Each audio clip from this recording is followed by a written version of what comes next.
اليوم اللي احنا رجعنا فيه من المدرسة عملت فيه كشري مصري، اللي هو احنا رحنا صد رد، يعني اللي هو ما دخلناش المدرسة اصلا. اول حاجة كده عملتها ان انا حطيت العدس على النار، ومعاه كمون. هنا بقى كنت محضرة المكرونة دي اللي هي اسمها هلالية، وكمان كنت محضرة مكرونة اسباجيتي. حرفيا الكشري بيبقى تحفة تحفة تحفة بالمكرونة الاسباجيتي. رز طبعا طلعت كيسين طماطم، عايزة بقى اجيب بقى شوية طماطم كده وافرزها معاكم، علشان انا سامعة في قعدة المدرسة كده هناك ان هي هتغلى، ومن مصدر موثوق منه.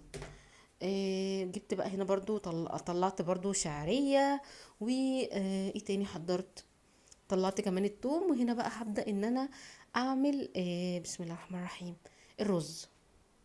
ولو ما كانش الرز يبقى الصلصة، يعني مش فاكرة بصراحة، على حسب بقى ما هيبتدي دلوقتي. حطيت كمان ال اسمه ايه البراد ده على النار، علشان كل ما العدس يعوز ميه لازم تديله ميه سخنه.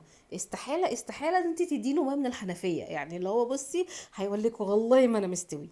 فاللي هو نشغل دماغنا. هنا بقى قلت ايه ابدا بالرز. بحب ان انا كده ايه اعمل حاجه حاجه، وهنا طبعا كنت بدوق في العدس واشوفه كده استوى ولا لا. حطيت بقى الزيت وهحط الشعريه. الكشري بيحب الرز ابو شعريه كتير، فكتري بقى شعريه على قد ما تقدري. فهنا اتحمشت مني شويه بس مش مشكله، مش عارفه تلاقيت فيه يعني مش فاكره بصراحه. حطيت بقى الملح وظبطت كده الدنيا، وقلت بقى يا بت بالمره بما ان انت عندك ميه سخنه زودي ميه سخنه. هزود اهو دلوقتي، زودته كده ميه سخنه، وقلب قلب وشكرا على كده. زودت شويه كمان والحمد لله. هنا بقى كانت ميه المكرونه غليت، كسرت المكرونه وحطيت عليها الهلاليه وحطيتها كده واستوت زي الفل. الكشري اللي هو الحلل الكتير والدربكه الكتير اطعم بكتير من الكشري الحله الواحده. كشري الحله الواحده معرفش، بحس ان هو اتم كده، والمكرونه طبعا لازم ان هي تتشطف، فبحس ان هو معجن كده في نفسه. عملته قبل كده، بس ولاقي اللي هو اللي ابو كركبه كتير ده، ابو كركبه كتير ده تحفه. فقلبت كده المكرونه وخلاص بقى كده تمام. وهنا بقى ايه خلاص كانت استوت. حطيتها بقى كده في الصينيه تاني، ومعلقتين زيت بس علشان لما تاخدي منها ما تبقاش ماسكه كده في نفسها، لا تبقى مفرفطه كده ولا مفرطه، تبقى حلوه.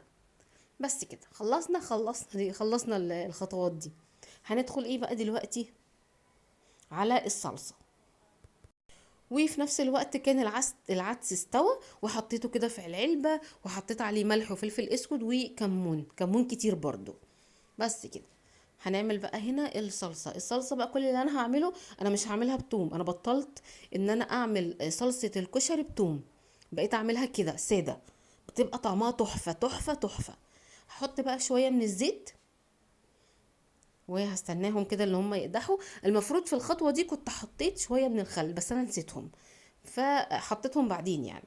هحط بقى كيسين الطماطم، ودي ميزة ان انت بتبقي مفرزة طماطم، فعلشان كده باذن واحد احد لازم الفترة الجاية كلنا نعمل طماطم، يعني نستغل ان هي لسه رخيصة. انا قلت لكم قسما بالله هتغلى.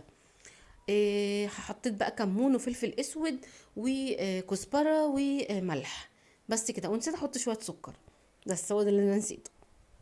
حطيت كمان صلصه، ولو مش عندي ما بحطش، بس لما بتبقى عندي بحط بصراحه. هندخل بقى على عمايل الشطه الدقه. يوسف بيموت فيها اقسم بالله. بصوا، يوسف ما بياكلش كشري من بره قد ما هو بيستناني اعمله. يعني انا ممكن اجيب كشري من بره كتير.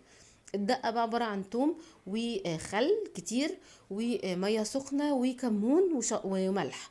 ديت اللي هي الخل اللي احنا هنا بنسميه في اسكندرية خل، انما في محافظات تانية بيقولوا عليها دقة.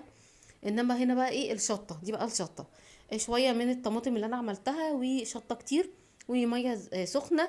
وانا ممكن اسيبها على كده، بس انا بقى كانت امي كانت بتاخد من اللي انا عملتها الاول دي على دي، بتخلي طعمها في حتة تانية اقسم بالله. ندخل بقى على فقرة فاطمة كشري. هنا بقى كان يوسف قال لي يا ماما يلا حطي لي، فاللي هو جبت له طبق. بص طبق مين ده؟ مش ده طبق فاطمة كشري، طبق فاطمة كشري. فاللي هو وبيحب الطبق ده حرفيا، يعني انا جايباه من عند خصيصا علشان احط له في الكشري.